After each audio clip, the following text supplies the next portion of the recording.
Boa noite. Vamos começar nosso culto ao Senhor. Na verdade, nosso culto deve ser todos os momentos, mas tem momentos que nós nos reunimos com os outros para cultuar, né? Para louvar, para engrandecer, e é esse momento aqui, né, nesse domingo à noite, que nós iniciamos a semana, né, lembrando do Senhor e pedindo sempre a sua misericórdia sobre todos nós.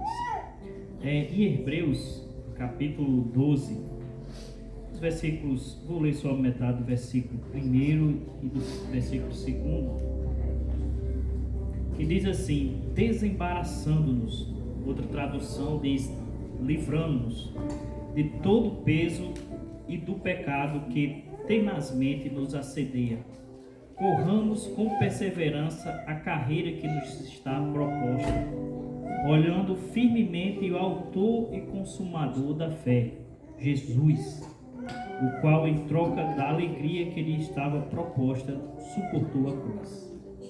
Então, esse é o momento de nós nos deixar tudo o que nos preocupa, nos faz desviar a atenção de Cristo.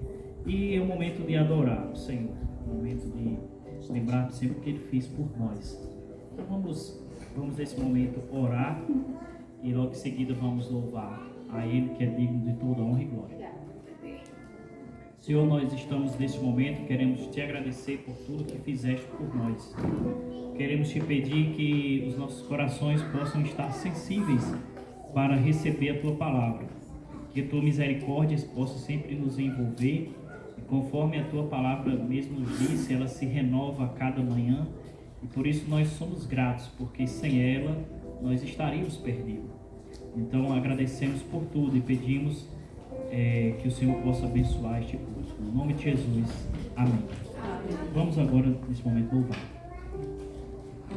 Você pode ficar em pé, né? Louve ao Senhor com toda a sua força, com todo o seu entendimento, com todo o seu amor pelo Senhor, em espírito e em verdade.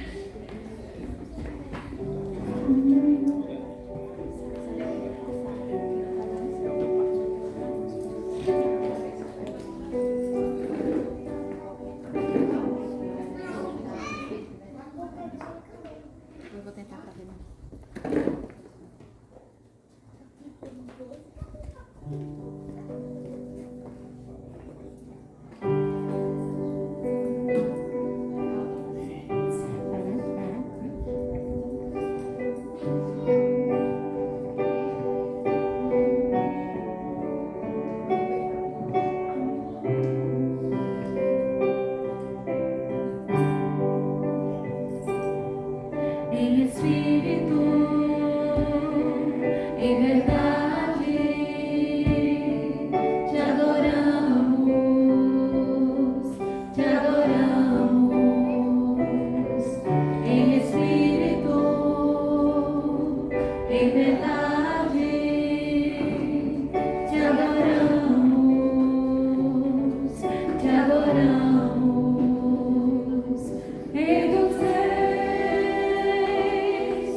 realmente o nosso prazer, né? A nossa alegria de estar na casa do Senhor.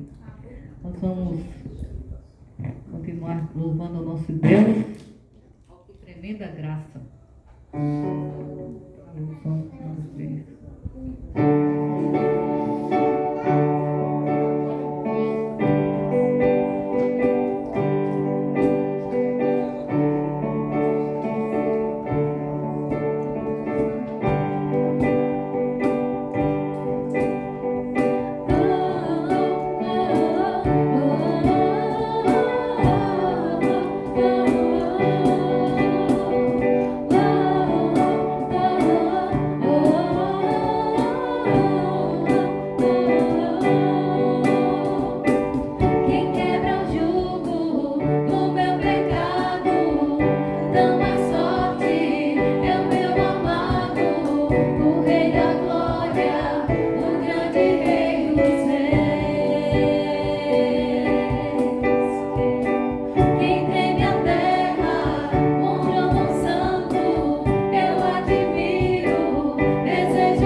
abrir as nossas Bíblias para o Salmo de número 30. Salmo de número 30.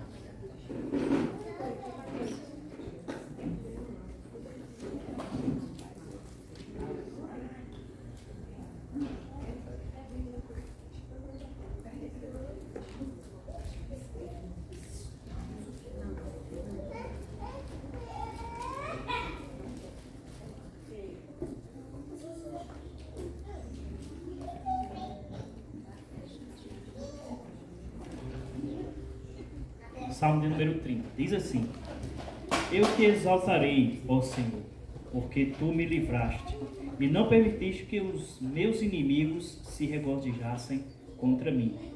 Senhor meu Deus, clamei a ti por socorro, e tu me saraste.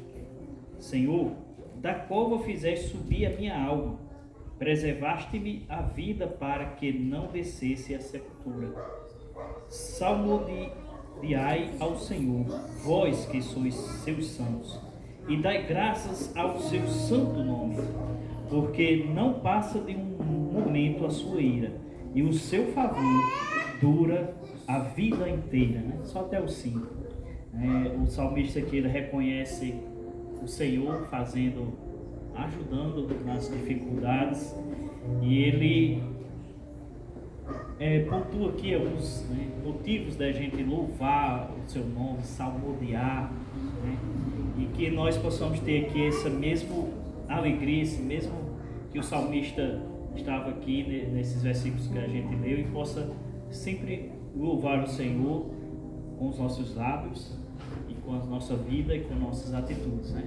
Então vamos louvar mais o seu nome, o Senhor.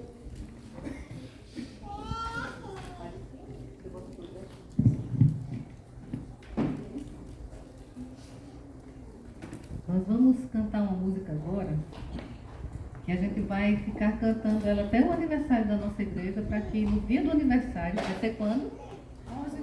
11h12. Que horas? 6 horas, né? Às 18 horas. E a gente vai chamar a igreja no dia, os irmãos que são membros aqui da igreja, eles vão vir aqui à frente para cantar essa música. Então a gente vai ouvir hoje, mas aí no dia do aniversário vem a igreja aqui para frente para cantar, tá certo?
És nosso Deus no trono a reinar, vinde e adoremos. És nosso Rei, incomparável é, vinde e adoremos.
louvar e engrandecer ao único que é digno, o nosso Deus, o nosso Senhor, o nosso Rei.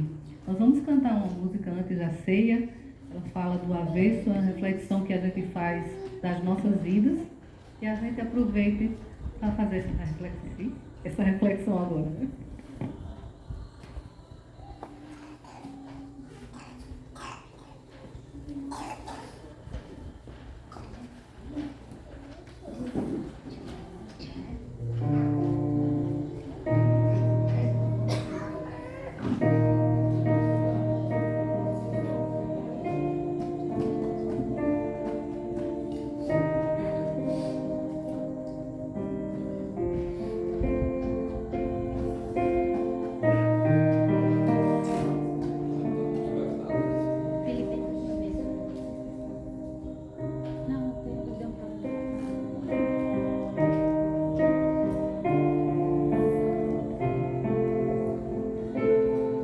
Esse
Nós temos orientação do Senhor, na sua palavra, para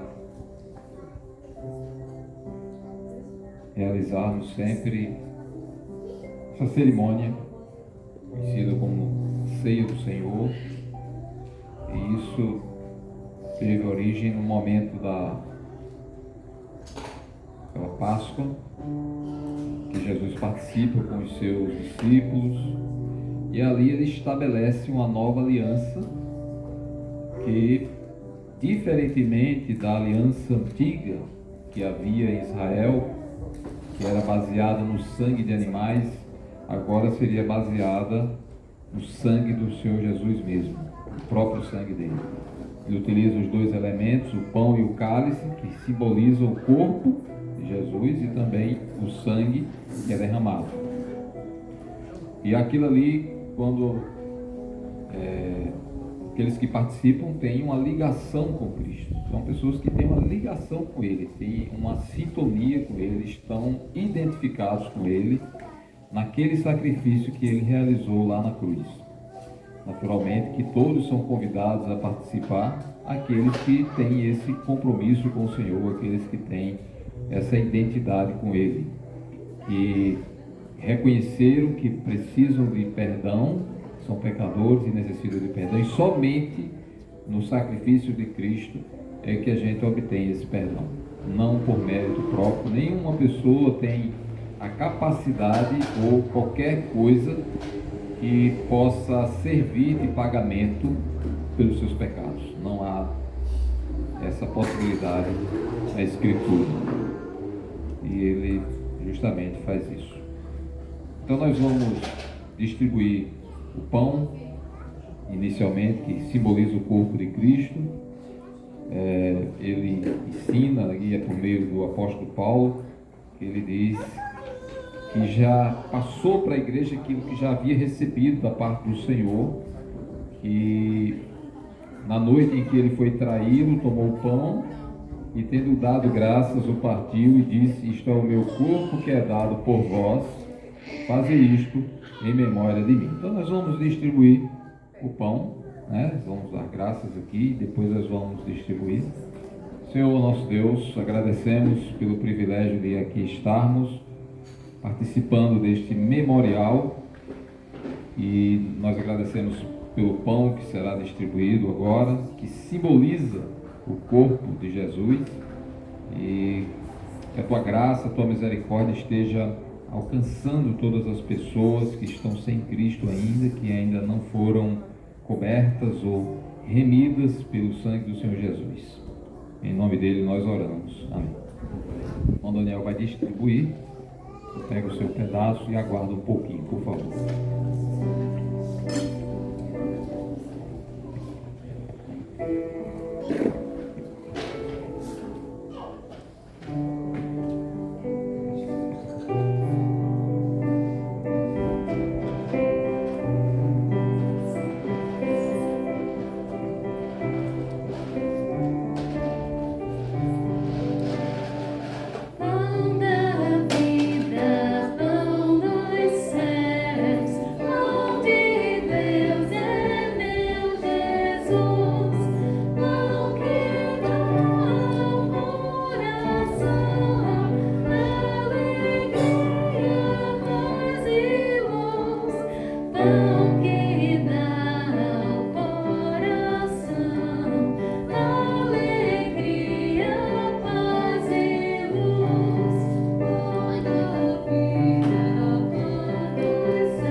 Conforme lemos, Jesus naquela noite deu graças pelo pão, partiu, deu graças, distribuiu com os discípulos, dizendo: este é o meu corpo que é dado por vós, fazei isto em memória de mim. Então, em memória do Senhor Jesus, vamos comer o pão.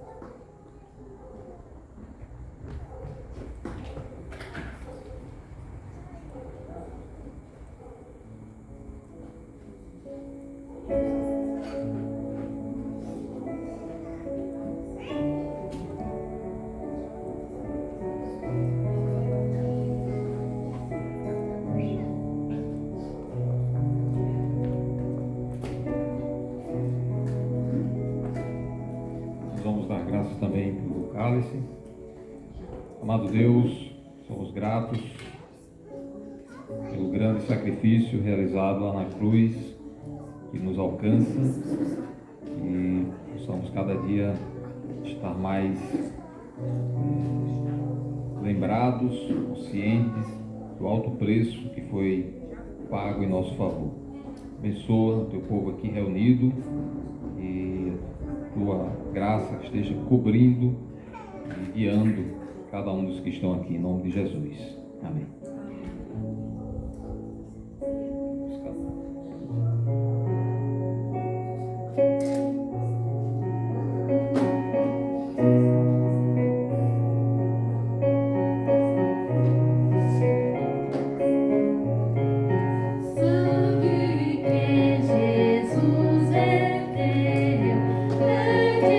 Vida eficaz, nesse sangue.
Então, conforme o texto nos diz, Jesus também deu graças pelo cálice e disse: este cálice é a nova aliança no meu sangue. Fazer isto todas as vezes que o beberes em memória de mim. Então, em memória do Senhor Jesus, bebamos o cálice.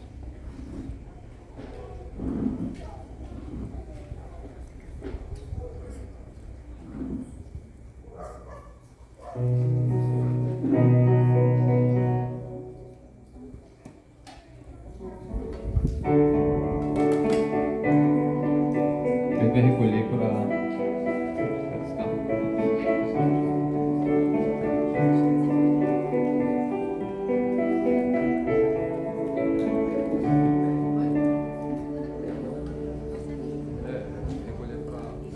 descartar tudo isso.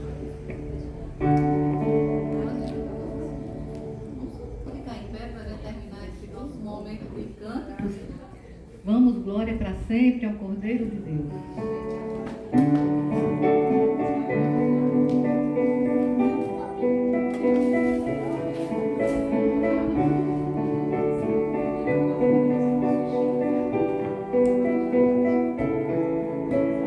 Glória para sempre ao Cordeiro de Deus, a Jesus o Senhor, ao Leão de Judá, a raiz de Davi, que venceu e o livro abrirá.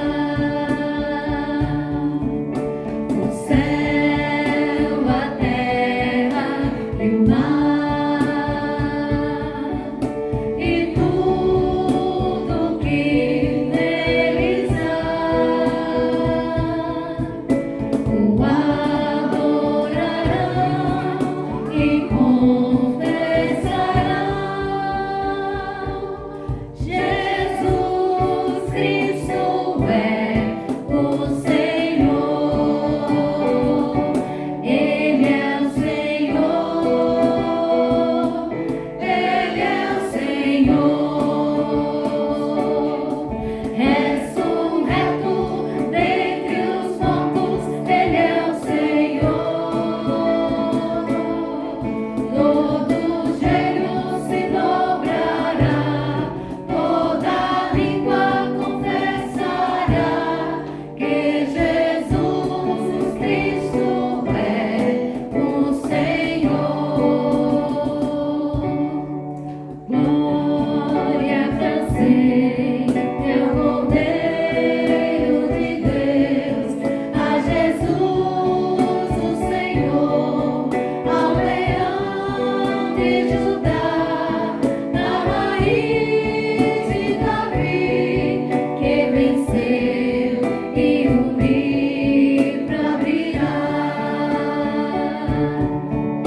O céu, a terra e o mar e tudo que neles há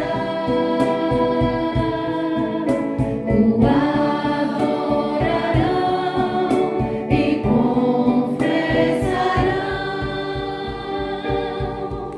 Jesus Cristo é o Senhor, Ele é o Senhor, Ele é o Senhor, ressurreto dentre os mortos, Ele é o Senhor. Todo joelho se dobrará, toda língua confessará que Jesus Cristo é o Senhor. Amém.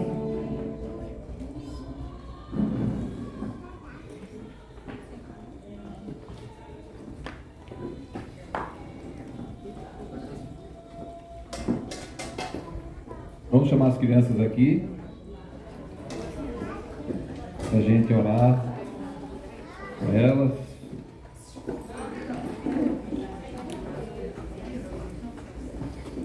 Elas aí no fio.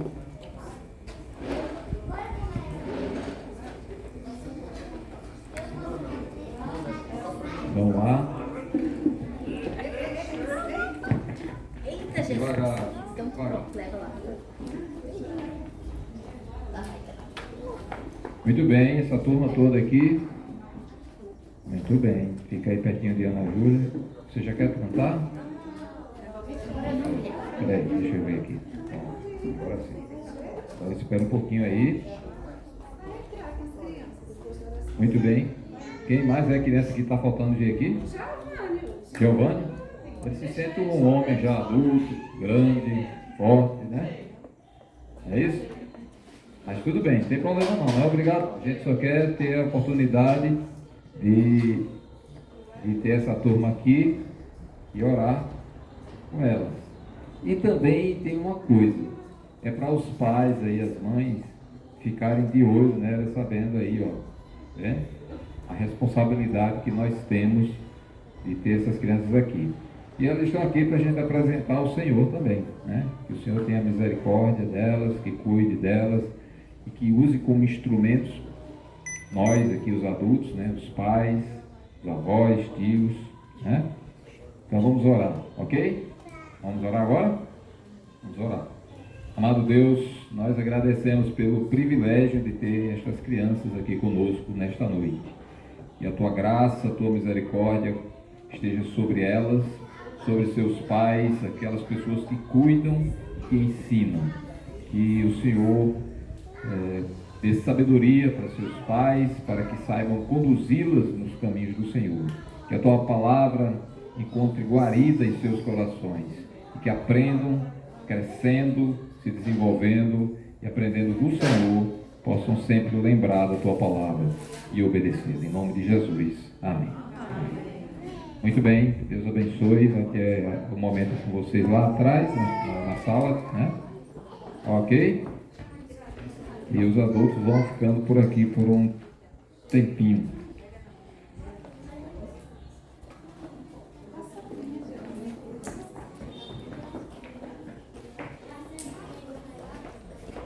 Devagar, não precisa correr agora.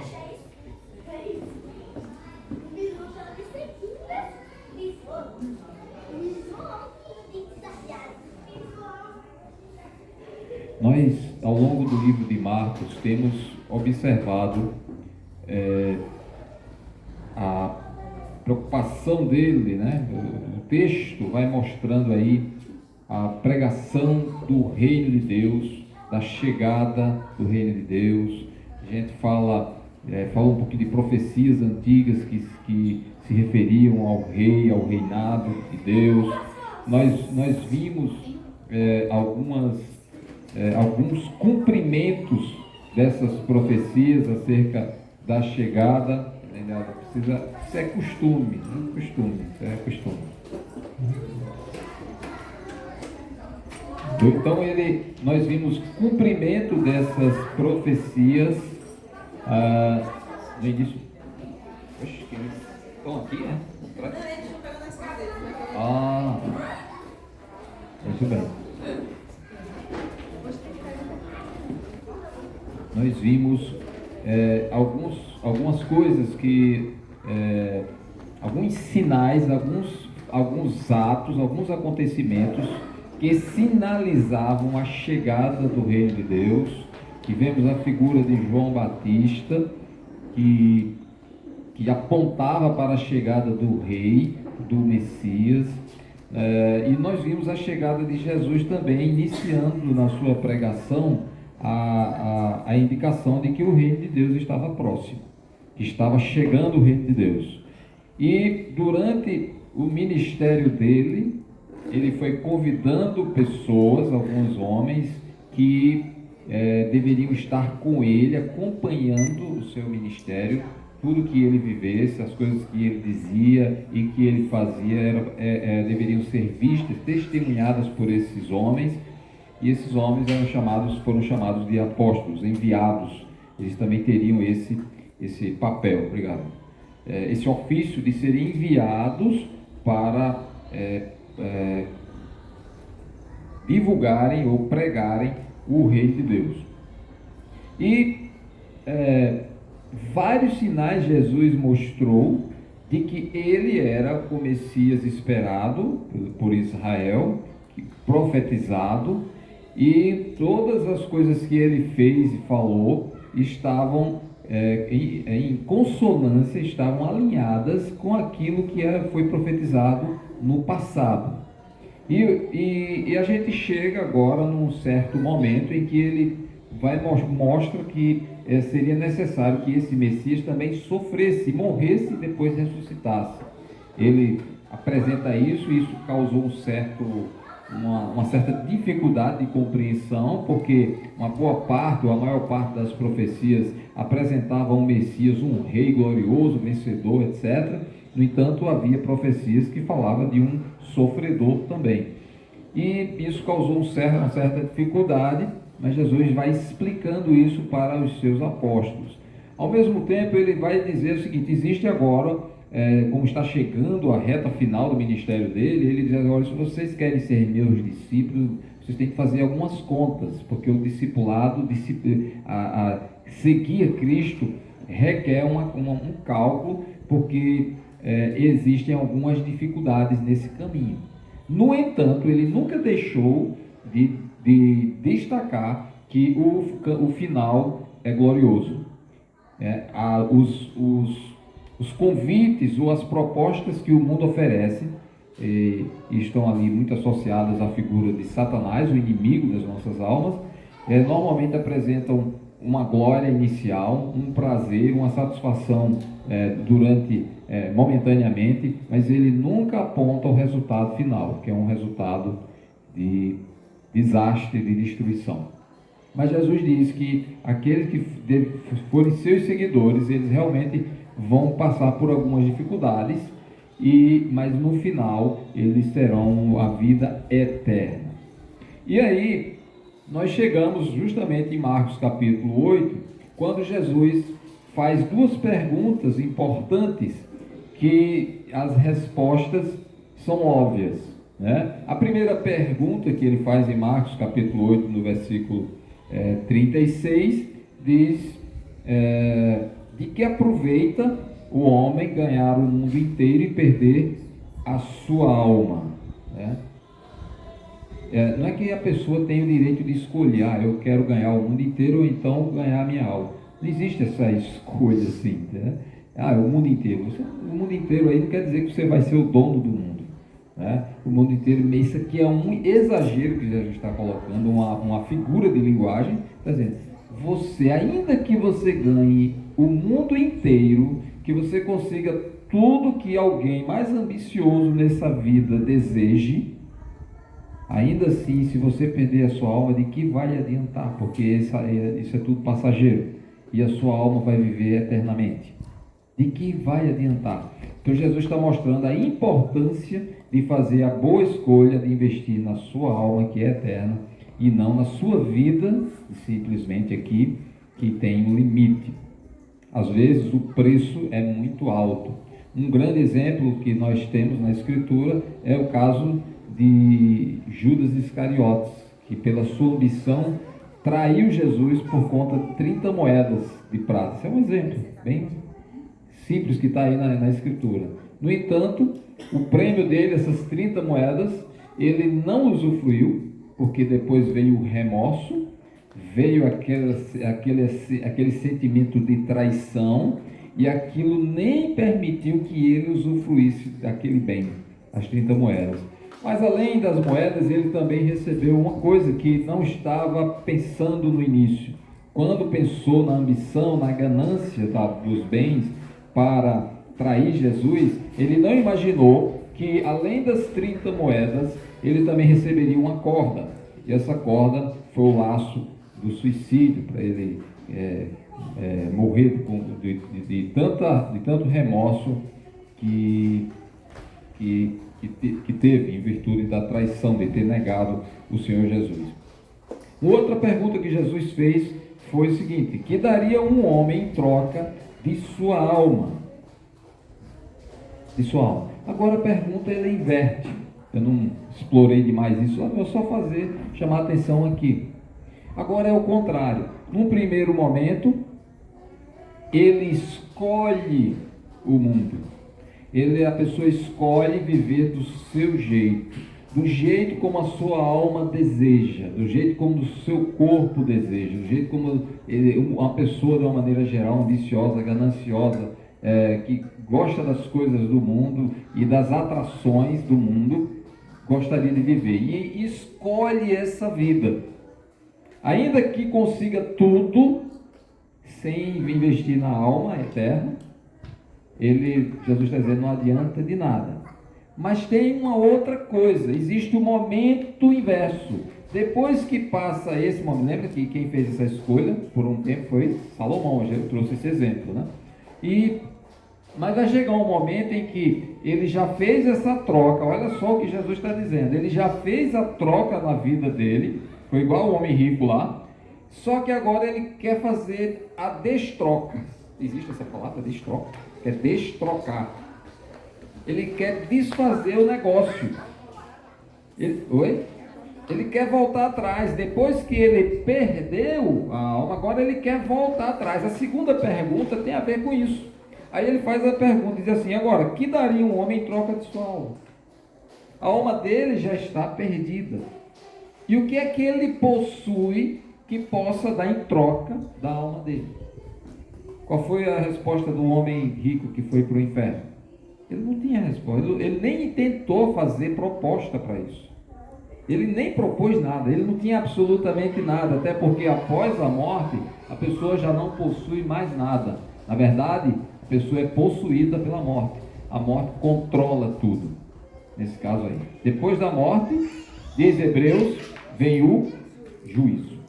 Certo? Então essa é a pergunta que Jesus fez para mostrar que a pessoa tem aqui nesta vida o direito de fazer uma boa escolha na vida, de escolher seguir o caminho da salvação, investir na sua alma e não ter esse problema de ter que querer fazer a troca lá no final, porque depois que a alma está perdida, ele não tem mais volta, a pessoa não possui mais nada depois da morte, não tem nada mais, não tem nenhum bem.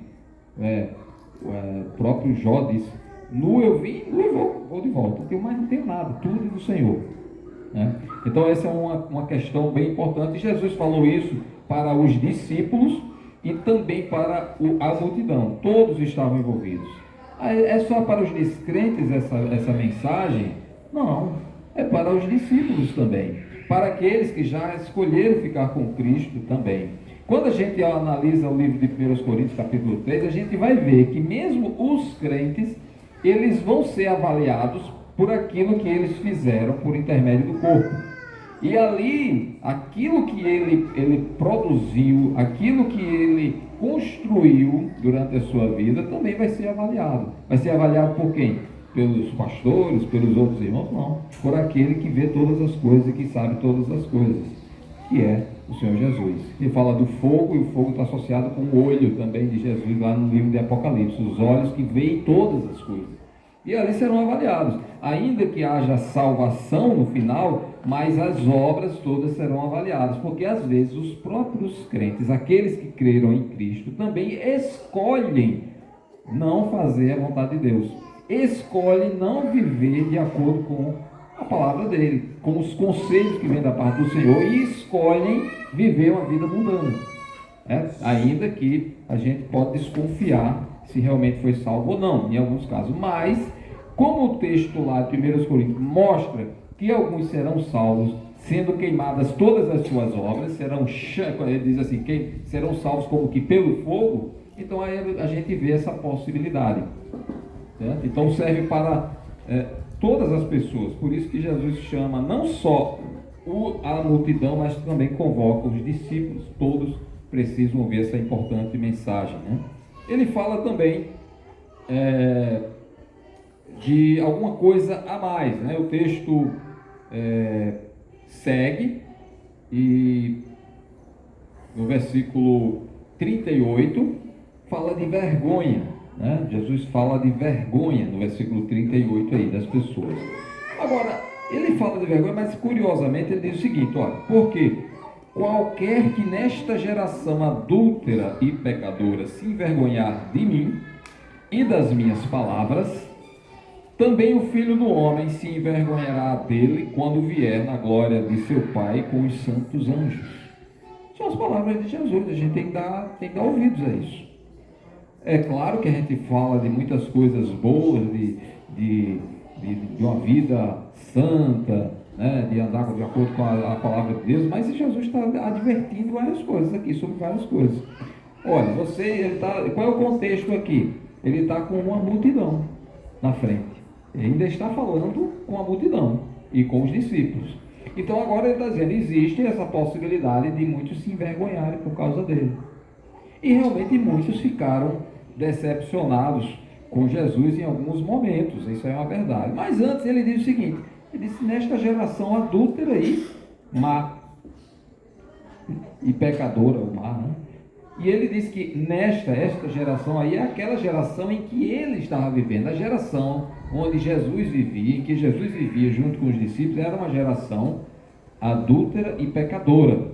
Essas palavras também são usadas no Antigo Testamento para a gente entender o significado disso, né? Vou ler só um textinho de Ezequiel que nos traz uma explicação sobre o que Jesus está dizendo aí, uma breve explicação. Ele diz, Ezequiel 16, 31 e 32, né? Ezequiel 16. Então, lá na época de Ezequiel, o profeta está falando para o povo de Israel, o povo de Israel que havia se afastado dos caminhos do Senhor. Não, esse é o contexto. Aí Deus chega e manda o recado por meio do seu profeta. E ele diz o seguinte, edificando tu o teu prostíbulo de culto à entrada de cada rua e os teus elevados altares em cada praça, não foste sequer como a meretriz, pois desprezaste a paga. Foste como a mulher adúltera, que em lugar de seu marido, recebe os estranhos. Então aqui Jesus está falando, Deus está falando, por meio do profeta Ezequiel, a uma geração adúltera e pecadora que era o povo de Israel nessa época. E o que quer dizer isso? Ele fala, edificando tu o teu prostíbulo de culto à entrada de cada rua. A ideia é justamente local de adoração a outros deuses, que eles se misturaram com outros povos e absorveram desses povos práticas de cultos a ídolos, certo? E não ao Deus único e verdadeiro que já havia se revelado a eles, como nação, como povo, né? Até porque o povo de Israel nasceu realmente lá da parte de Deus mesmo, Deus estabelecendo mesmo aquela nação. E aí ele diz, vocês edificam prostíbulos de culto. A ideia justamente são locais em que as pessoas adoravam outros ídolos. Aí ele chama aquilo de prostíbulo. O povo está se prostituindo ali, né? E Deus se coloca ali como se fosse o marido de Israel como esposa. Ele usa essa figura ali no Antigo Testamento. Deus é o marido de Israel, né? E Israel se prostitui com outros ídolos, e aí ele chama esses locais onde as pessoas adoram esses ídolos, normalmente em algumas imagens associadas a esses ídolos, que eram cultuados nos povos vizinhos ali, e Deus chama isso de prostíbulo. Depois ele fala que o povo recebia, né? Vocês foram como a mulher adúltera, é a figura, né? A figura, vocês foste como a mulher adúltera que em lugar de seu marido recebe os estranhos. Justamente, o marido de Israel, aí a figura é Deus que é o marido. Então eles deveriam adorar somente a Deus. No entanto, eles estavam adorando, se prostituindo com outros ídolos, outros deuses.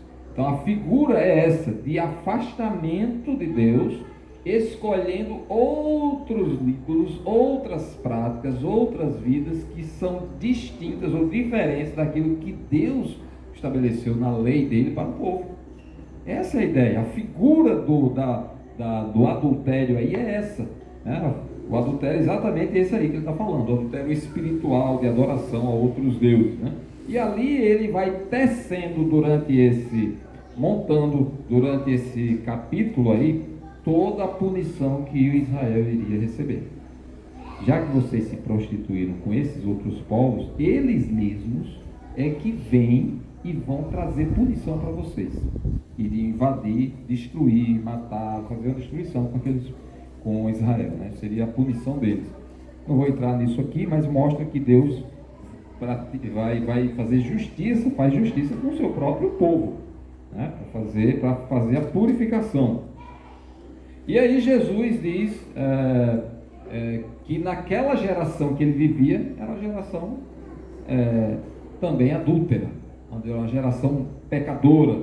Em Mateus capítulo 12, versículo 39, ele também fala, reclama que aquela geração era uma geração pecadora, geração má, geração adúltera, que também havia se afastado de Deus, dos caminhos do Senhor, né? Ele, porém, respondeu: uma geração má e adúltera pede um sinal, não é isso?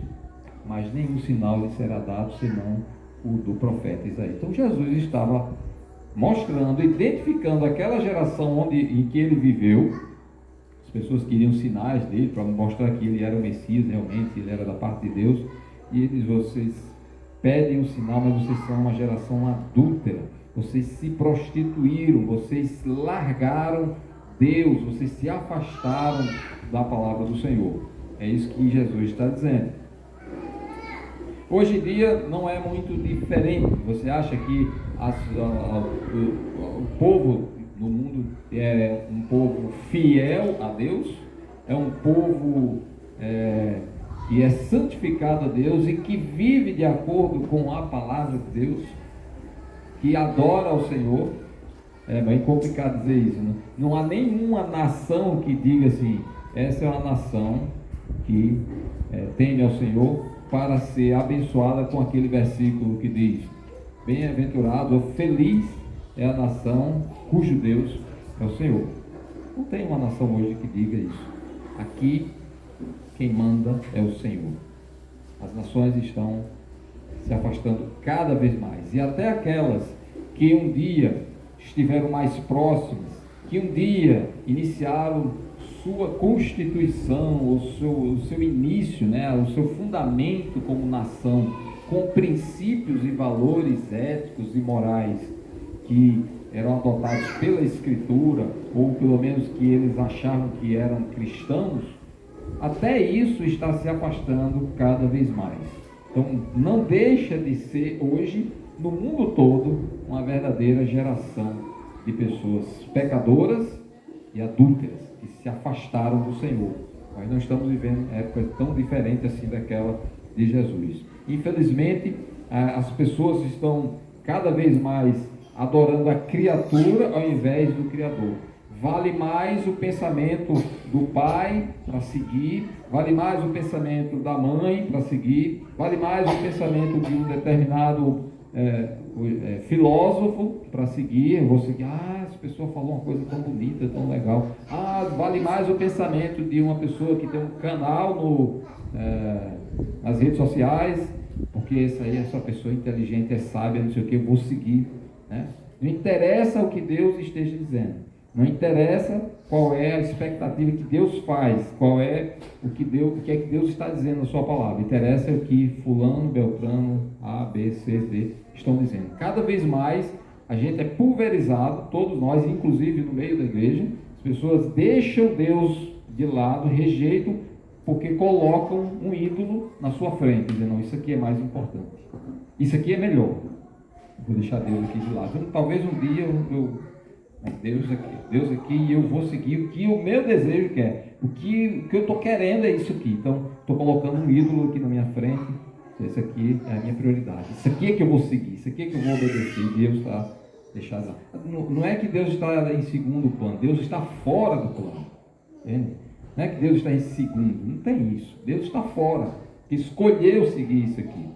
Então, infelizmente, nós vivemos as pessoas, nossa geração, se afastando, ou afastadas, e se afastando cada vez mais dessa situação de fidelidade a Deus, sendo adúlteros e pecadores, como a gente viu aqui na época de Israel e na época de Jesus, aquela geração também foi.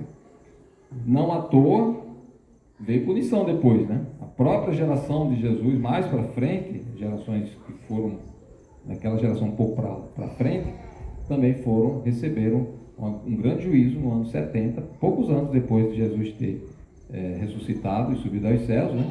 Uns 40 anos depois, também veio o juízo em Israel e grande destruição em Jerusalém. Não fica sem juízo.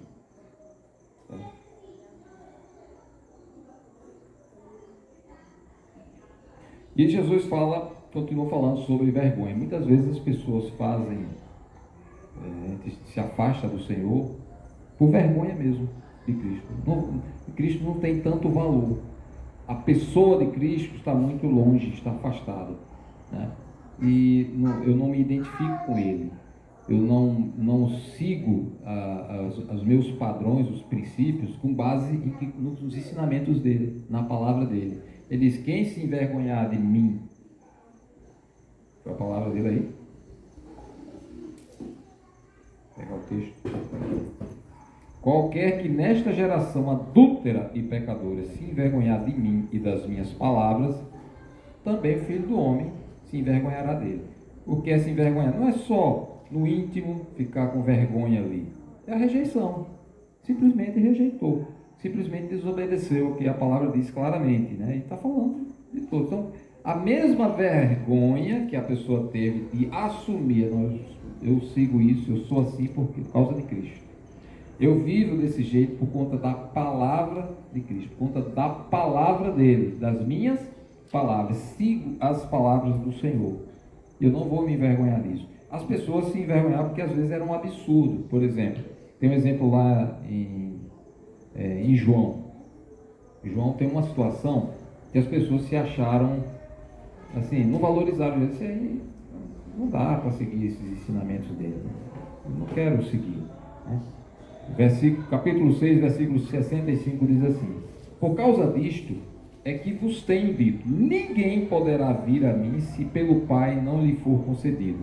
À vista disso e de outras coisas que ele havia falado antes, muitos, olha só que diz assim, muitos dos seus discípulos, aqueles que estavam acompanhando, não está se referindo aos 12, o abandonaram e já não andavam com ele, justamente contrariando a ideia de discípulo. O discípulo é o que está com ele e segue com ele, anda com ele, né?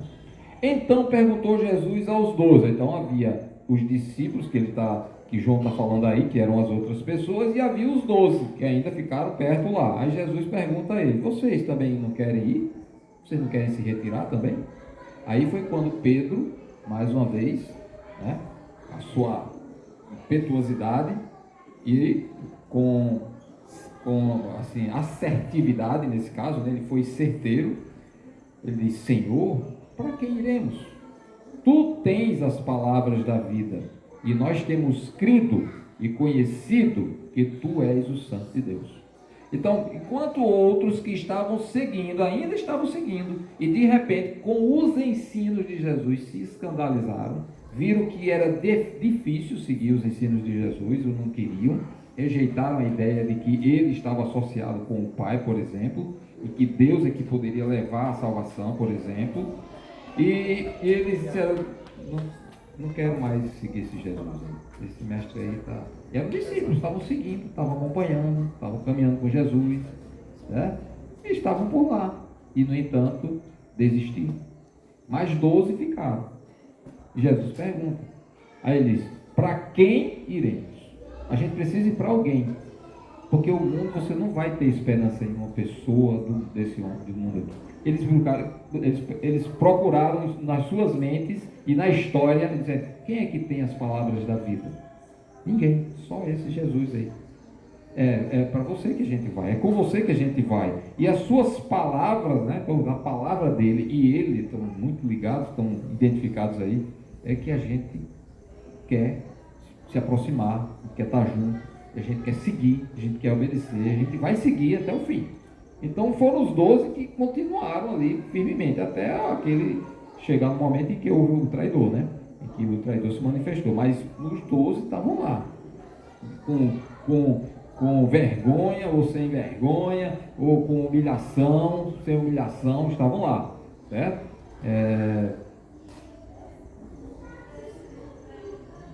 Eles estavam lá.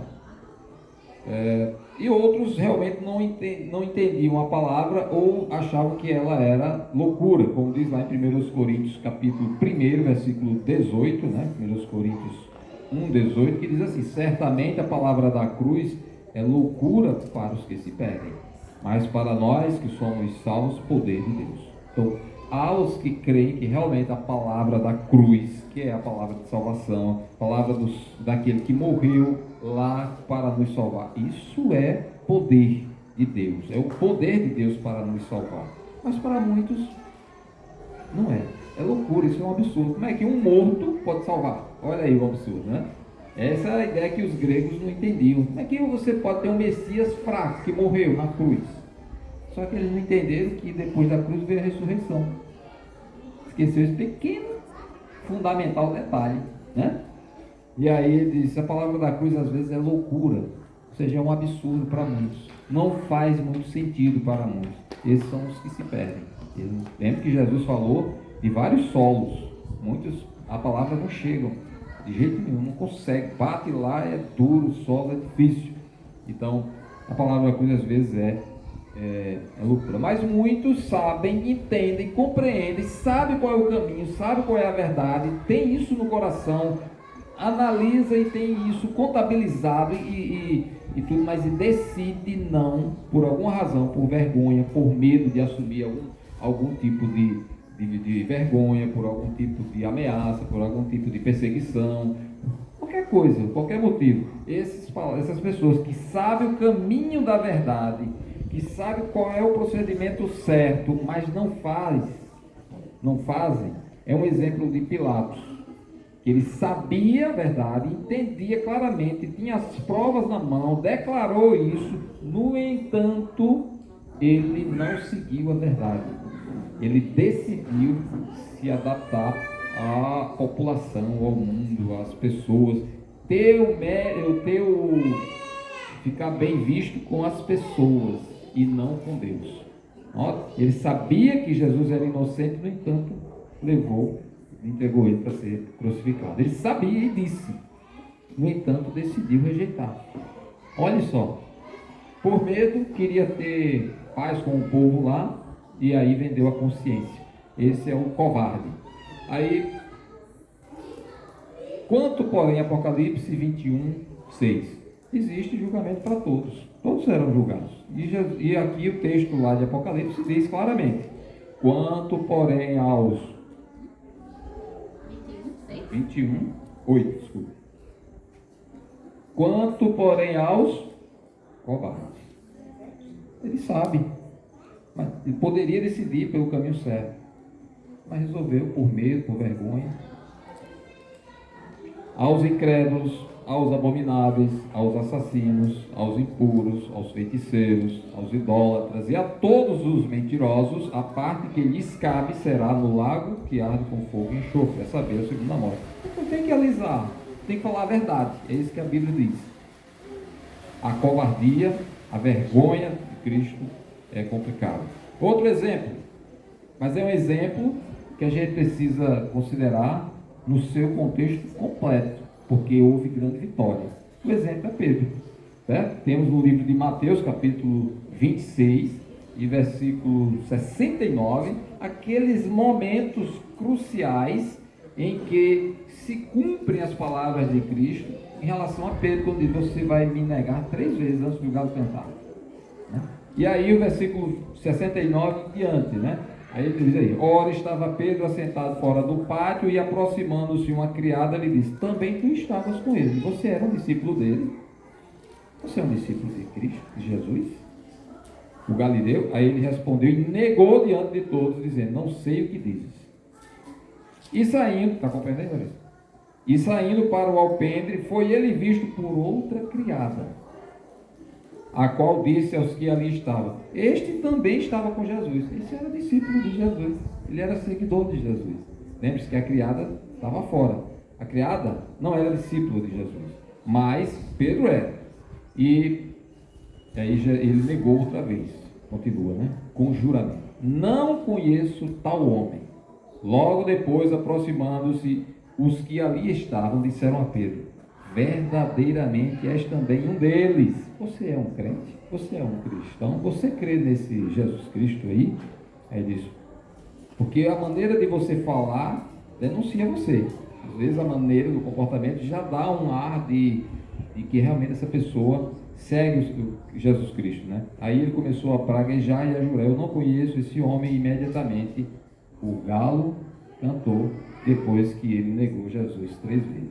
Aqui Pedro se encaixa perfeitamente nesse padrão de vergonha, de medo, de covardia, né? Ele era seguidor de Jesus, no entanto ele negou isso. Ele poderia ter dito: eu sou, mas eu estou desistindo, né? Eu era, mas estou desistindo. Mas ele disse: eu nem sou, nem sei, nem vi esse homem. Olha só o extremo, né? Até que o galo cantou como um sinal para ele lembrar das palavras de Jesus.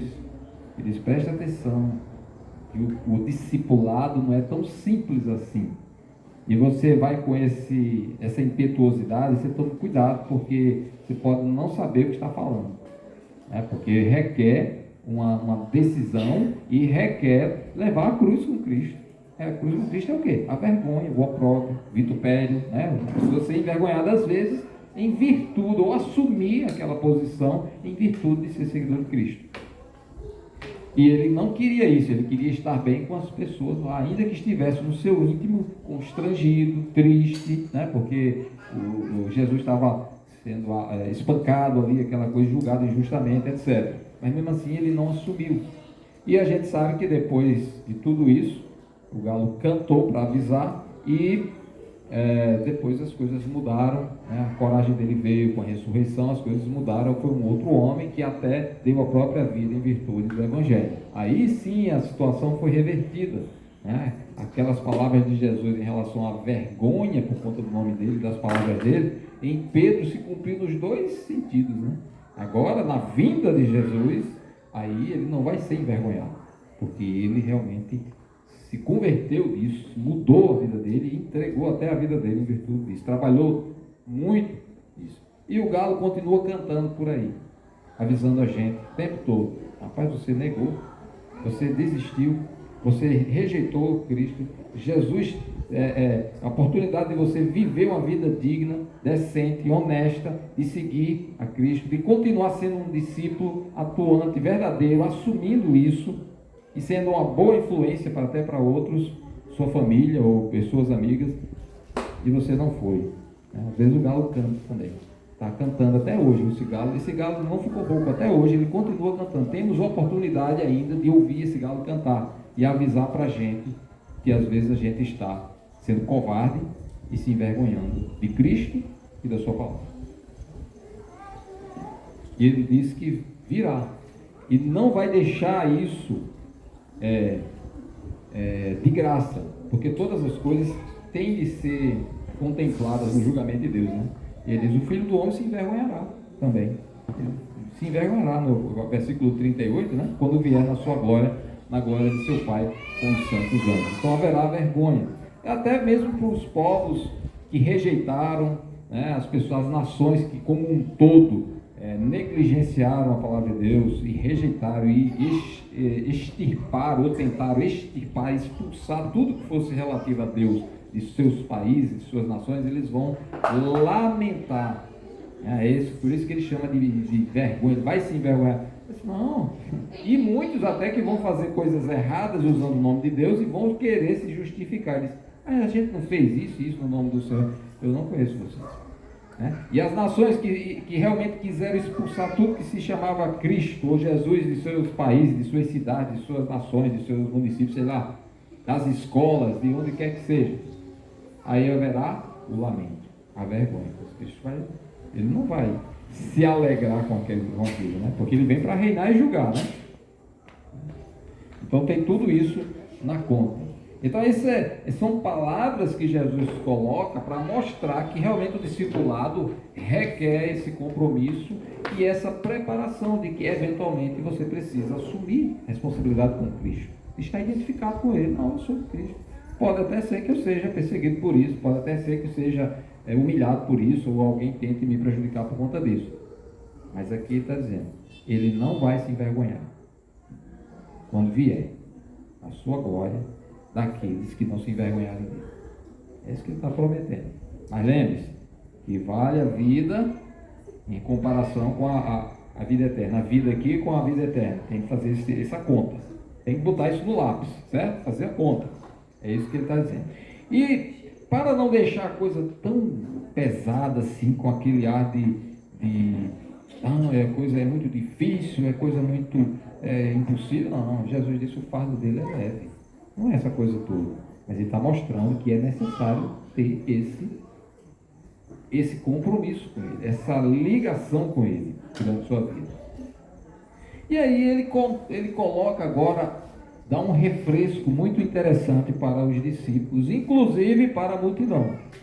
Aí ele diz o seguinte, no capítulo 9, versículo 1, que é uma continuação do capítulo 8, ele já coloca ali esse textinho, esse primeiro versículo aí como uma espécie de intermediário para mudança aí dos assuntos, e ele já coloca aí. E aí ele diz o seguinte, disse-lhes ainda, Jesus, em verdade vos afirmo, afirmação de Jesus, eu estou dizendo que vai acontecer, que dos que aqui se encontram, quem é que se encontrava ali? Os discípulos e a multidão, muita gente. Alguns há que de maneira nenhuma passarão pela morte até que vejam ter chegado com poder o reino de Deus. Então ele agora coloca uma coisa interessante.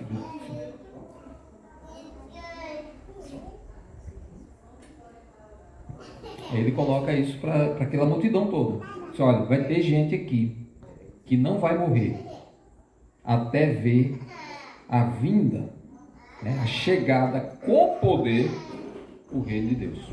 É isso que ele diz. Isso aí ele está dando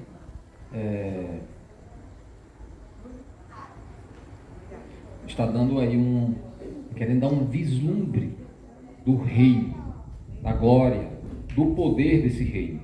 Ele quer dar um vislumbre para alguns, já mostrando como vai valer a pena você aceitar o chamado de Jesus para ser discípulo, e mesmo assim, durante essa pequena trajetória que nós temos aqui, pequeno tempo aqui, se identificar com ele de tal maneira que esteja disposto a pagar o preço do discipulado. Toma a sua cruz, coloca Deus em primeiro lugar. Negue-se a si mesmo, desculpa, negue-se a si mesmo, coloca Deus em primeiro lugar. Toma a sua cruz, aceita eventualmente passar por alguma situação em virtude de ser de Cristo, de obedecer a palavra, abrir mão de algumas coisas em amor a Deus, em obediência à palavra. E isso faz parte de levar a cruz. Isso faz parte de negar-se a si mesmo. Porque coisa gloriosa virá e você nem vai perceber, nem vai ter como fazer uma comparação desse pequeno preço aí, comparando com o que vem eternamente. O exemplo que Jesus dá, eu vou dizer para vocês agora, só que não vai ser para todos. Vamos ter que crer pela fé. Ele diz alguns, então são alguns. Havia uma multidão e havia os 12, ele diz alguns. Não são todos que vão ver isso agora. Virá um momento em que esse reino vai ser claramente estabelecido, visivelmente, e todos verão. Mas agora ele está dizendo, alguns já vão ver a chegada antes de morrer. Esses que estão aí. É isso que... Tinha muita gente, Jesus disse, alguns. Ora, quando Jesus começou a pregar, muitas pessoas o acompanhavam. Não é verdade? Se formavam multidões. Ele chegou num momento e disse assim, agora eu quero 12 que fiquem mais próximos. Dessa multidão, quero 12 próximos. Desses 12, que ele chamou de apóstolos, ele também, eventualmente, dos 12 chamava 1, 2, 3, 4, 5, 6, 7, 8, 9, 10, 11, 12. Desses 12 ele chamava normalmente quantos? As crianças que talvez estudaram as figurinhas, normalmente elas aprendem uma musiquinha. Como é que é a música? Pedro, Tiago e João no barquinho, Pedro, Tiago e João no barquinho. Não era isso? Algumas vezes nós vemos Jesus escolhendo Pedro, Tiago e João, mas não levava o barquinho. Certo? Ele ia com os três e chegava e fazia alguma coisa somente com esses três. Um exemplo, Marcos capítulo 5, versículo 37. Diz o seguinte, fica à vontade. Isso aqui foi um pedido da filha do chefe da sinagoga. A gente já leu isso aqui, a gente já estudou isso aqui, só revendo. Contudo, no momento que foi chegar na casa lá para falar para ressuscitar a filha dele, diz assim: contudo, não permitiu que alguém o acompanhasse, senão Pedro e os irmãos, Tiago e João. Então ele chamou até os outros 9 que estavam lá, né? Os outros 9, ficaram 9, né? Ficaram lá fora. Ele não deixou entrar, levou 3. Então, alguns, e às vezes Jesus escolhia só alguns. Teve uma outra situação lá no monte, lá no jardim do Getsemane. Ele levou 3 para orar com ele lá. Não tinha 12, mas ele levou 3 para ficar mais próximo. Vem vocês 3 aqui, vamos ali para orar. Quem eram eles? Pedro, Tiago e João. Como era o jardim, não tinha barquinho, eram os 3, certo? Levou para lá. Era outra situação. Teve também lá no Monte das Oliveiras, quando antes de Jesus ser preso e tal, ele estava lá, visitou o templo, aí os discípulos começaram a admirar aquilo tudo. Marcos 13, 3. E estava lá no Monte das Oliveiras, em frente ao templo. Do monte ele viu o templo assim. Aí, quando Pedro, Tiago, João, tinha até André, tem outro texto que fala só Pedro, Tiago e João, que perguntaram em particular, eles se aproximaram lá, né? Só que teve uma outra situação mais curiosa, que está registrado, depois eu vou dizer isso aqui, vamos seguir aqui para outra coisa aqui logo, né? Ele fala do poder, e eu vou deixar essa outra situação para daqui a um minutinho. Ele diz que alguns vão testemunhar, sem passar pela morte, que o reino de Deus ia chegar com poder. Agora, quando é que o reino de Deus vem? Quando a gente olha Mateus 24, versículo 30, Jesus explica a chegada do rei para reinar no mundo todo. Ele diz assim: então aparecerá no céu o sinal do Filho do Homem, todos os povos da terra se lamentarão. Todos estarão tão distantes, tão apóstatas, tão rebeldes com Deus, que vão se lamentar e verão o Filho do Homem vindo sobre as nuvens do céu com poder e muita glória, coisa que eles nunca imaginavam. Esse Jesus é coisa do passado, é um mito, né?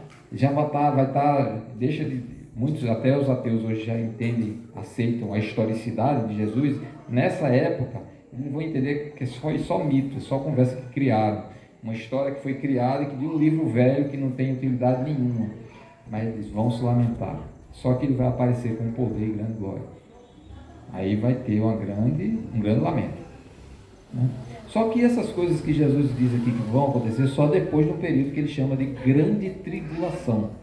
Aí vai ter esse acontecimento. Então, E aí ele diz que todos os povos, aí você acha, agora pergunta para vocês que estão aqui acompanhando, se Jesus diz que são alguns que vão ver nesse momento, será que se refere a essa segunda vinda, quando todos os povos se lamentarão?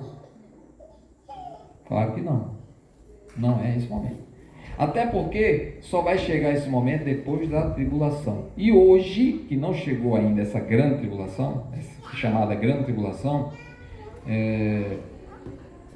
essas pessoas que estavam ouvindo Jesus já não existem mais. A multidão, os apóstolos não estão mais entre nós. Então eles não vão testemunhar isso da forma como Jesus falou e que seriam só alguns, né? Uma outra coisa que pode ter sido um segundo momento que aí a gente começa a perceber que começa a se cumprir o que Jesus falou. Quando a gente olha Marcos 9, a gente lê o primeiro versículo.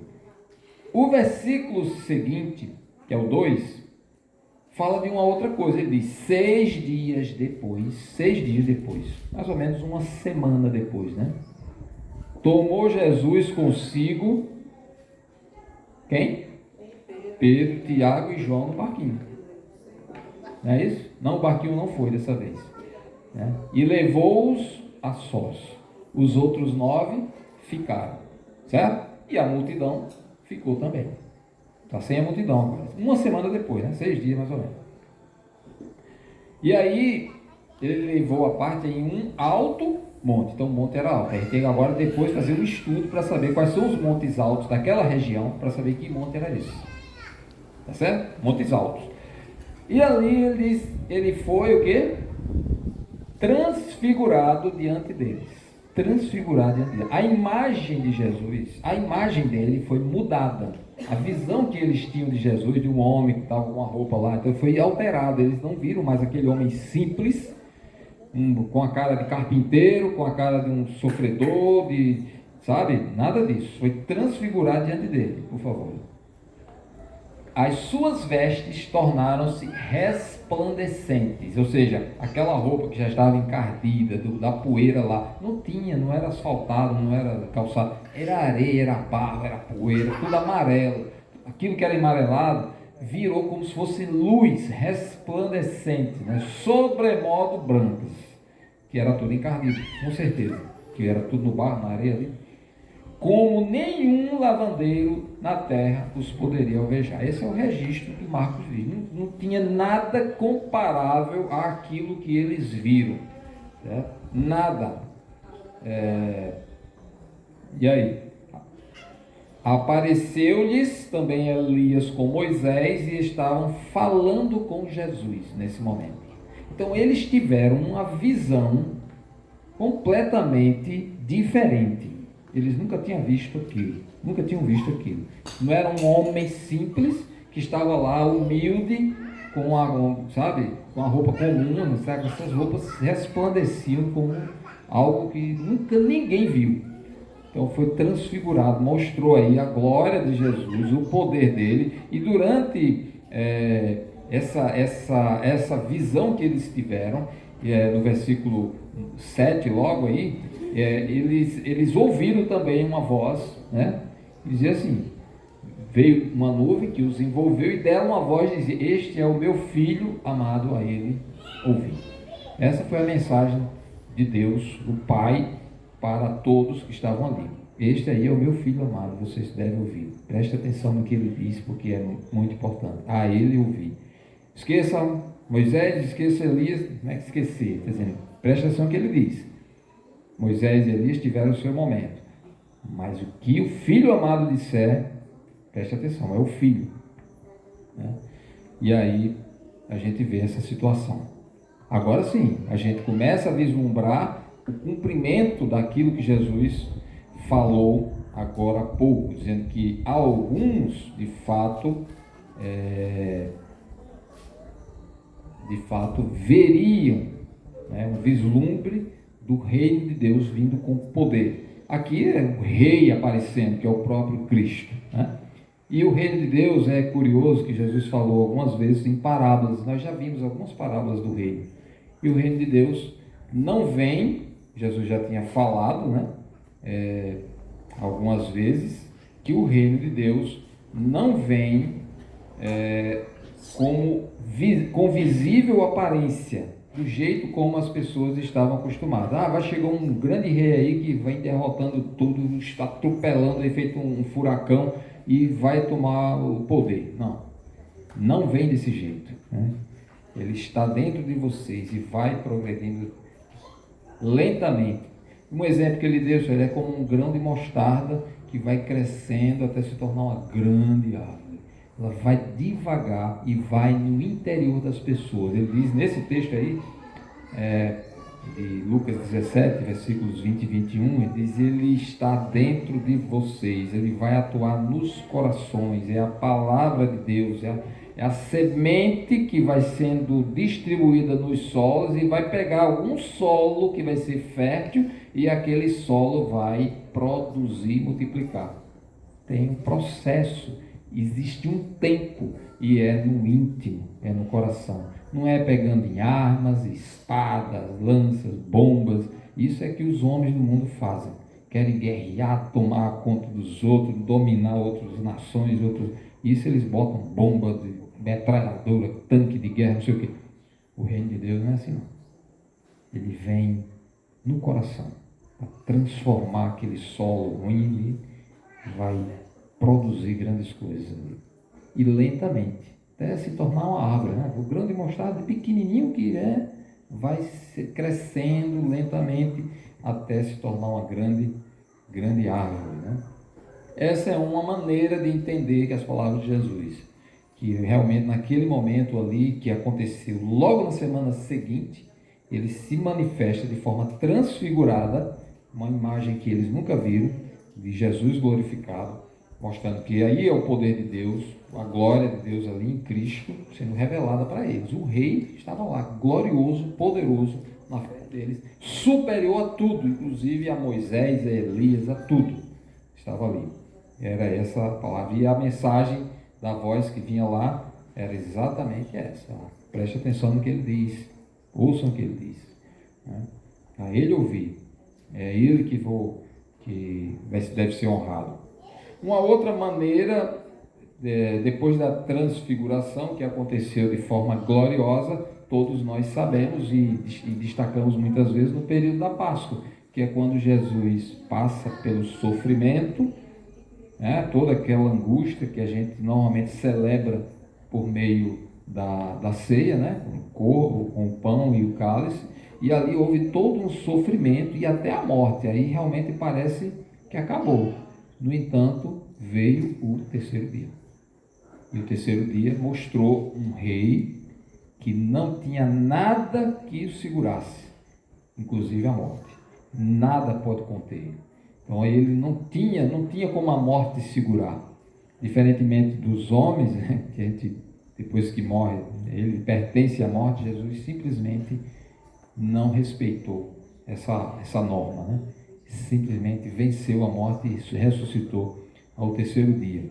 E ali mostra o poder dele, que é o poder que para os homens é o maior poder que pode ter, é vencer a morte.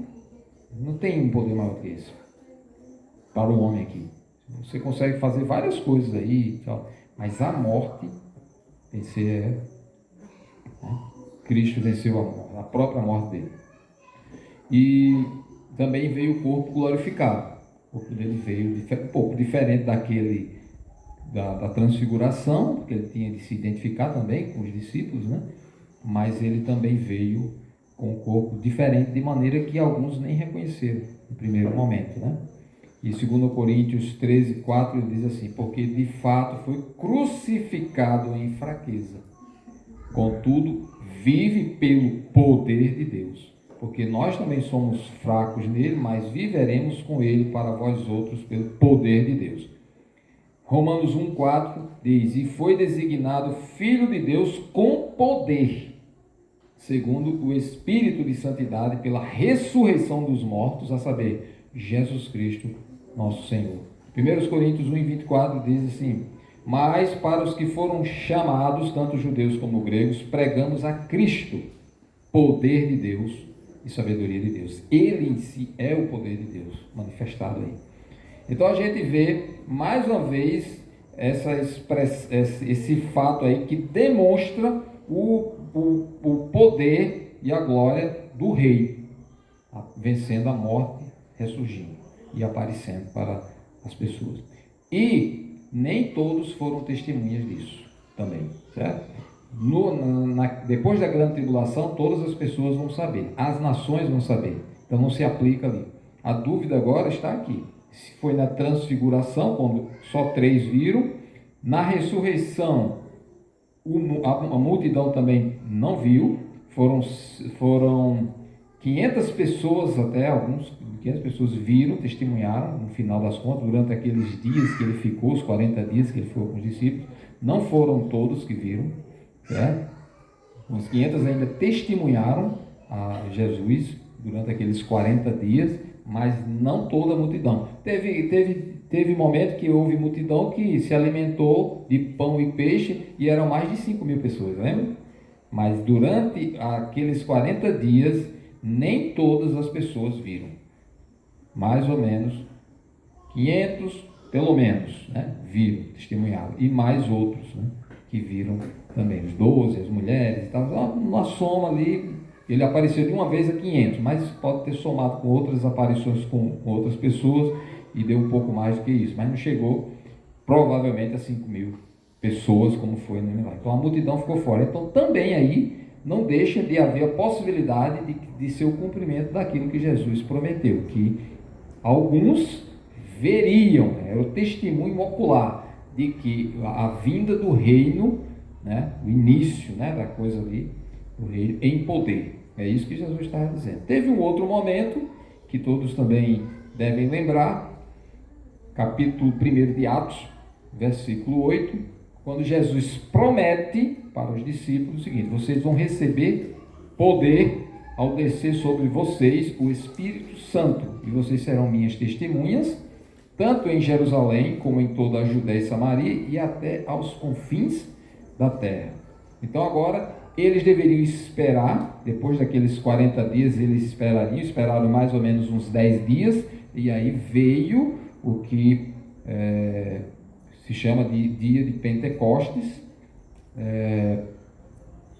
e que aconteceu ali em Atos capítulo 2, versículos 2 a 4, uma coisa bem diferente, né? Um vento impetuoso, aquela coisa toda, e apareceram línguas sobre...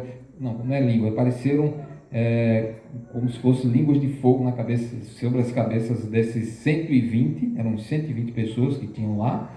Então também não foram todos, foram alguns. Mas eles não viram Jesus, viram a atuação do Espírito Santo chegando sobre eles, mas não foram todas as pessoas, foram alguns, uns 120. Certo? Então também aí se pensa que, pode-se pensar que também aí seja o cumprimento dessa chegada do reino de Deus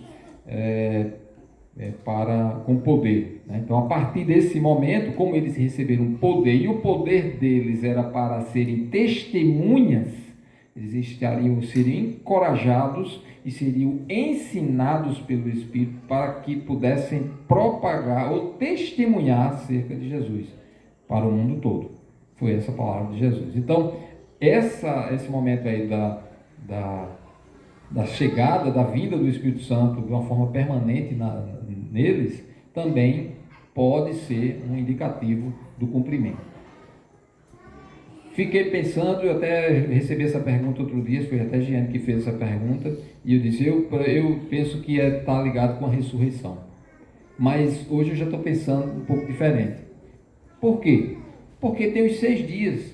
Jesus disse, olha, vocês vão ter uma prova da chegada do reino com poder. A ideia do poder é muito importante, que é o poder de Deus no rei, que é Cristo. E ele dá o testemunho dele logo em seguida. Uma semana depois ele aparece transfigurado para aqueles 3, para alguns. Então ali se configura tudo que Jesus falou. Nos outros casos se configura também, porque não foram todas as pessoas, foram alguns, né? Então é bem complicado você dizer assim, é um e não é o outro. Só não é aquele aquela vinda, segunda vinda de Jesus após a grande tribulação, porque ali todos os povos vão saber e vão lamentar, né? Porque rejeitaram o rei, rejeitaram o Messias. Mas então aqui a gente vê Jesus trazendo um exemplo. A gente pode entender que é a transfiguração, pode entender que é a ressurreição e pode entender que é a vinda do Espírito Santo no dia de Pentecostes. Em qualquer dos casos, mostra como Deus cumpriu a sua promessa e como ele mostrou que tem o poder nas mãos. A ressurreição é o grande marco, né? O poder. E aqueles discípulos que eram tão medrosos e acovardados, quando chegam no dia de Pentecostes também são encorajados de uma maneira sobrenatural, e por meio deles o Evangelho realmente se espalhou conforme Jesus havia dito, que iriam ser testemunhas dele, tanto lá em Jerusalém e Judéia, como Samaria e toda a terra. E assim se fez, e assim aconteceu, né? O poder e o reino de Deus foi se alastrando. Então o reino já existe, já é uma realidade no mundo desde aquela época, né? Ainda que a gente não tenha ele visível, Jesus visível aqui hoje, mas isso vai se cumprir também no devido tempo, naquela outra parte. Depois da grande tribulação, aí ele vai descer com poder e na glória toda, com os anjos santos de Deus, aquela coisa toda, né? E aí vai se consolidar e se estabelecer aquele reino milenar aqui. Mas até lá, ele vai crescendo, como cresceu até hoje. Ninguém consegue contar quantas pessoas realmente aceitaram Cristo como Salvador e seguiram Ele. Não tem como a gente contabilizar isso, né? Porque foram muitas pessoas desde aquela época. E esse reino vem, já há 2000 anos, ele vem crescendo, ele vem sendo estabelecido, espalhando pela terra, até o momento certo em que Jesus vem e vai estabelecer aqui na terra, ele mesmo vai ser visível, e aí sim vai aparecer a todos. Mas aí está a demonstração. Aí fica a nossa pergunta: e agora? Vou aceitar eventual preço do discipulado, sabendo que eu tenho um Rei Todo-Poderoso que cumpre as suas promessas e já demonstrou o seu poder ali logo em seguida, e com o tempo ele mostrou outros elementos poderosos, e a promessa dele é que virá a segunda vez e vai estabelecer de modo visível o seu reino. Aí sim, até do ponto de vista político, é isso que ele quis mostrar, que vale a pena ser discípulo do Senhor Jesus, porque o que é que você vai dar em troca da sua alma se você perder a sua alma? Você não tem mais nada depois da morte, não tem. Mas ser o discípulo dele, ainda que tenha esse preço, se você não se envergonha de Cristo, nem das suas palavras, vale a pena, porque você vai estar do lado do Rei vencedor, poderoso, glorioso e digno de honra e glória eternamente. Amém? Que o Senhor nos ajude e nos fortaleça. Aqueles homens, com tudo isso, tiveram aquelas dificuldades iniciais, mas se mantiveram, foram até o fim e cumpriram realmente aquilo para o que Jesus chamou cada um deles, aqueles 12, né? Que Deus nos ajude também a cumprirmos aquilo para o que Ele nos chamou. Cada um de nós tem um chamado, e às vezes é que a gente negligencia. A gente pode até saber e negligencia, ou então não sabe e nem quer saber, né? Não está procurando. E Deus está só avisando, a palavra dele está aí. Olha, vamos lá. Existe um preço, mas não tenha vergonha, não seja covarde, aceite o convite de ser meu discípulo, né? Ele continua convidando. E os crentes ainda continuam ouvindo o galo cantar. Tomara que ainda tenha ouvido para ouvir o galo cantar, para dizer assim: ei, rapaz, você está se acovardando, você está longe, você está se afastando, vamos voltar. Que a gente seja como Pedro, que tenha ouvido bom para ouvir o galo cantar e voltar, se arrepender e seguir. Amém? Amado Deus, obrigado pela sua palavra, agradecemos por este tempo junto com os irmãos, que possamos sempre buscar tua vontade, e que teu Santo Espírito nos mova todos os dias para sermos verdadeiros discípulos corajosos e para que cumpramos a missão que o Senhor tem proposto para cada um de nós. Em nome de Jesus. Amém.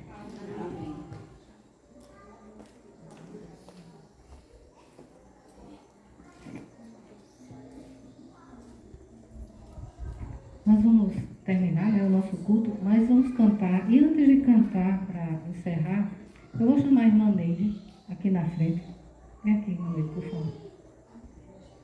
Irmã Neide, ela vai começar quarta-feira um tratamento com quimioterapia. E a gente queria orar por ela, que o Senhor abençoe a sua vida.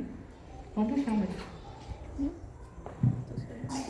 Que o Senhor abençoe a vida dela. Queria pedir aos irmãos que ficassem em pé. Ela já passou por um momento bem difícil. Vem cá, irmã. Você vai falar.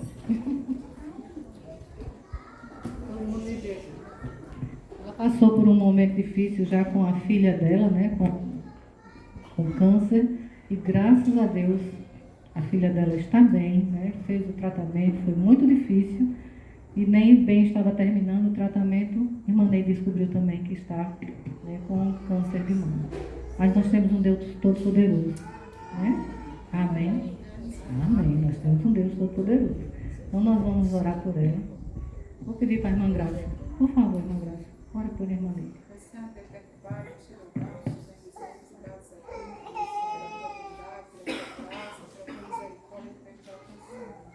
Queremos, Pai, neste momento, colocar diante de Ti todo esse tratamento que a irmã Neide precisa passar.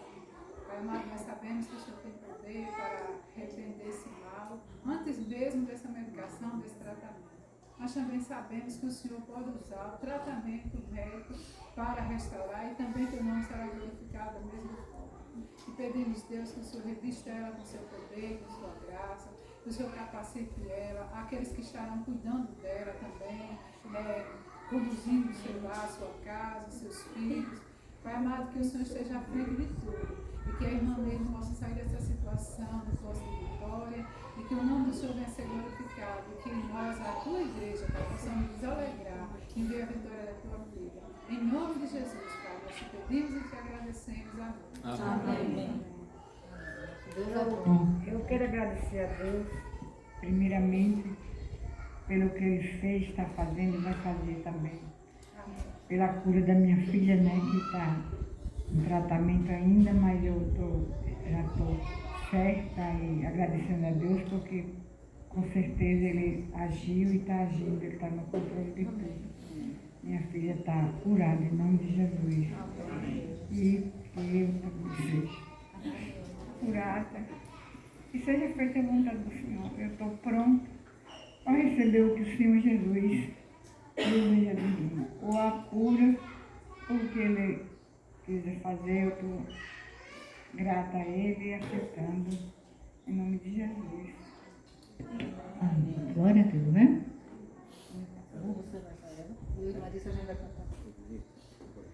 A gente vai terminar cantando a nossa música. És nosso Deus. Nós vamos cantar no aniversário, porque nós cremos num Deus todo-poderoso. Um Deus que já nos curou da pior coisa, que é da morte eterna. Ele nos curou do pecado, né, quando nós nos aceitamos como Salvador. Por isso ela está preparada, porque ela já foi curada.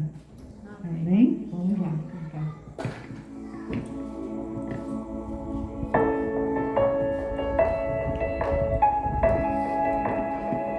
Comece a cantar com toda a sua força, com todo o seu entendimento. Quem colocou o mar em suas mãos, quem contou da areia cada grão, tremem reis, nações ao ouvir sua voz.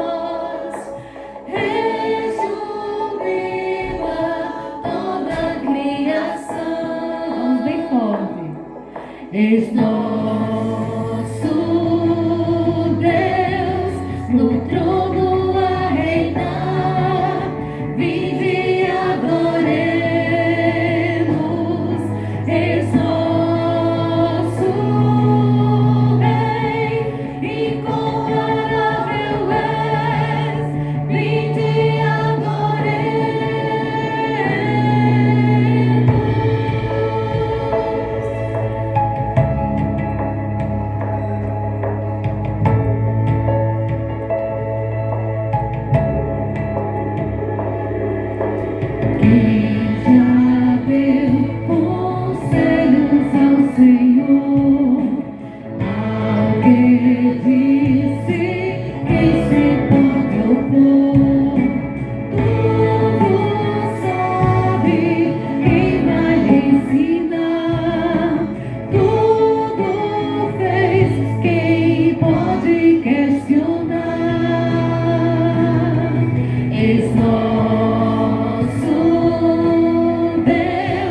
no trono a reinar, vinde e adoremos, és nosso Rei, incomparável é, vinde e adoremos.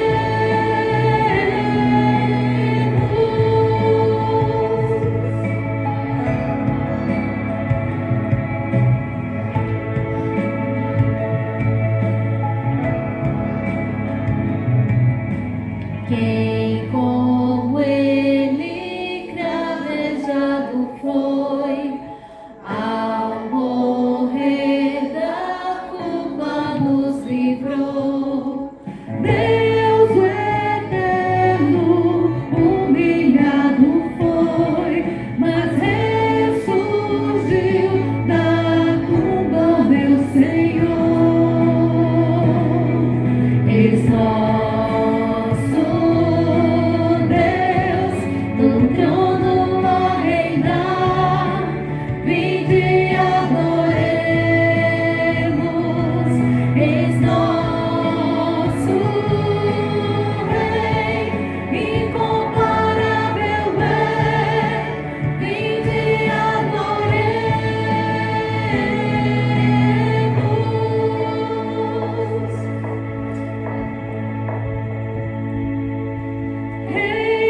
Reinarás pra sempre, reinarás pra sempre, reinarás pra sempre, reinarás pra sempre, reinarás pra sempre, reinarás pra sempre. Eis nosso Deus, no trono a reinar, vinde e adoremos, eis nosso Rei, incomparável é, vinde e adoremos.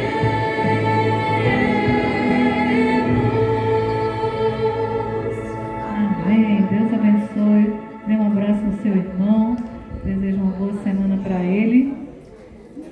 E até quarta-feira, o nosso culto de oração, às 20 horas.